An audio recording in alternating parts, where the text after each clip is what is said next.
Salam solusi. Teman-teman semua, kita hari ini akan menemui beberapa kelompok dan dalam kelompok ini nanti akan mendiskusikan sesuai dengan topik-topik yang sudah dibagi. Kita berharap ada masukan, ada kritik, ada pertanyaan dari kita yang sedang mengamati video ini. Mudah-mudahan ini menjadi salah satu bagian dari proses pembelajaran kita supaya kemudian hari kita menjadi lebih baik lagi. Demikian saya kira untuk kita nikmati bersama diskusi ini. Salam solusi. Assalamualaikum warahmatullahi wabarakatuh. Alhamdulillahirrabbilalamin. Wassalatu wassalamu ala asrofil anbiya'i wal mursalin wa ala alihi washabihi ajmain, amma ba'du. Yang saya hormati Bapak dosen pengaku yaitu Bapak Dr. Yusyono MA. Di sini kami akan berdiskusi mengenai tentang apa itu filsafat. Filsafat banyak berpikir, bukan banyak pikiran. Ya, jadi kita kan di sini kan filsafat ilmu itu sudah tidak asing lagi. Apa yang Anda ketahui tentang filsafat? Menurut saya, filsafat itu adalah hasil dari tinjauan manusia mengenai dirinya, makna alam dan tujuan hidup dengan menggunakan pikiran serta dibantu rasa dan keyakinan dalam diri tersebut. Filsafat juga suatu ilmu pengetahuan yang menggunakan logika, metode, dan sistem untuk mengkaji masalah umum dan mendasar mengenai berbagai persoalan seperti pengetahuan, akal, pikiran, eksistensi, dan bahasa. Setelah mengenai pendapat saya tentang pengertian filsafat, sekarang bagaimana pendapat saudari mengenai pengertian filsafat yang menurut para ahli yang Anda ketahui? Menurut para ahli Plato, dia mengatakan filsafat adalah pengetahuan segala yang ada. Filsafat yaitu ilmu pengetahuan mendapat memenuhi keinginan mereka yang berminat mencapai kebenaran sesungguhnya. Yang kedua itu ada ilmu Aristoteles. Dia mengatakan filsafat melakukan setelah mengenai sebab dan arti segala benda. Filsafat adalah ilmu pengetahuan yang meliputi kebenaran yang terkandung di dalamnya ilmu metafisika, logika, teoretika, etika, ekonomi, politik, dan estetika. Yang ketiga itu menurut Merriam-Webster, secara harfiah, filsafat berarti cinta kebijaksanaan. Maksudnya adalah pengetahuan tentang kenyataan-kenyataan yang paling umum dan kaidah-kaidah realitas, serta hakikat manusia dalam segala aspek perilakunya seperti logika, etika, estetika, dan teori pengetahuan. Yang saya ketahui hanya beberapa ilmu filsafat saja. Para ahli berapa? Jadi, dapat disimpulkan menurut para ahli Plato, Aristoteles, Merriam-Webster, filsafat dapat disimpulkan bahwa sebuah pengetahuan yang mengkaji seluruh hakikat kenyataan atau realitas dengan menggunakan alat bantu rasional atau akal budi yang berujung kepada kebijaksanaan. Terkadang di dalam hidup manusia dituntut harus berpikir secara filsafat. Bisa dikatakan juga manusia bisa berpikir kritis dan sampai dengan akar permasalahan. Terdapat berbagai contoh filsafat dalam kehidupan kita sehari-hari yang kerap kita lakukan, tapi kita tidak menyadarinya. Menurut saudara, bagaimana contoh berfilsafat dalam kehidupan kita sehari-hari ini? Untuk contoh filsafat dalam kehidupan sehari-hari yaitu bisa dengan selalu berpikir secara konseptual. Jadi apa yang sudah direncanakan sudah dipikirkan dengan matang serta memiliki konsep ke depannya. Contohnya kalau kita memutuskan untuk memilih jurusan kita. Seperti kita memilih jurusan MPI ini, kita harus bisa lah ya menjalankannya dengan sebaik-baiknya ya. Karena kita sudah kita pikirkan juga, udah berarti ini yang cocok ya.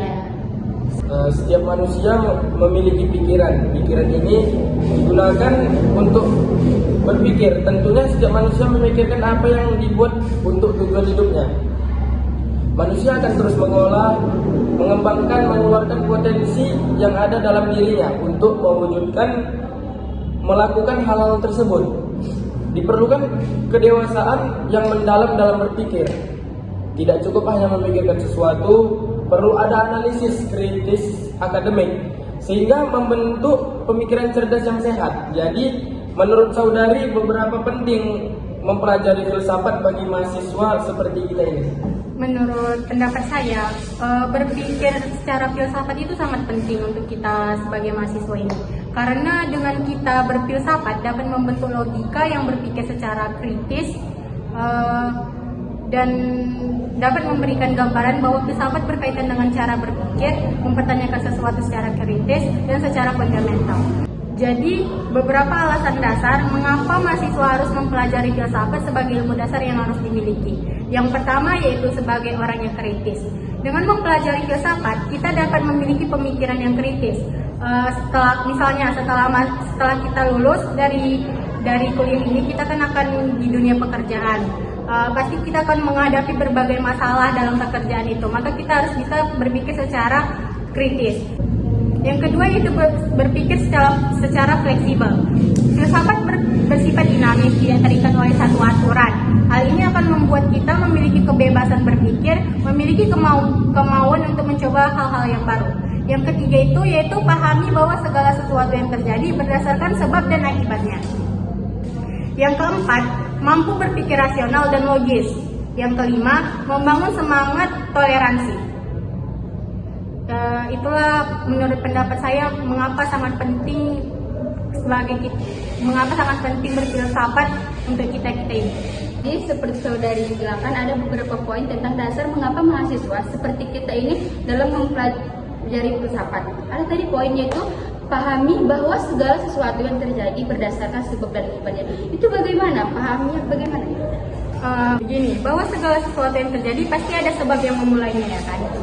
Ketika kita ditanya tentang bagaimana sesuatu itu bisa terjadi atau bagaimana menyelesaikan suatu masalah, kita tidak lagi menjawab tidak tahu. Kita tidak boleh lagi menjawab tidak tahu, karena kita harus sudah memiliki jawabannya. Begitu. Sudah memikirkan akibatnya juga tadi, ya kan? Penting untuk diketahui bahwasanya tidak semua kegiatan berpikir yang dilakukan oleh seseorang dapat dikategorikan sebagai filsafat. Oleh karena itu, setidaknya pasti ada ciri-ciri seseorang berpikir ala filsafat. Menurut Anda bagaimana ciri-ciri tersebut? Jadi ciri-ciri berpikir ala filsafat itu diantaranya ada satu, metodis. Menggunakan metode, cara yang lazim digunakan oleh para filsuf. Para filsuf itu pertama itu dia hanya menggunakan metode.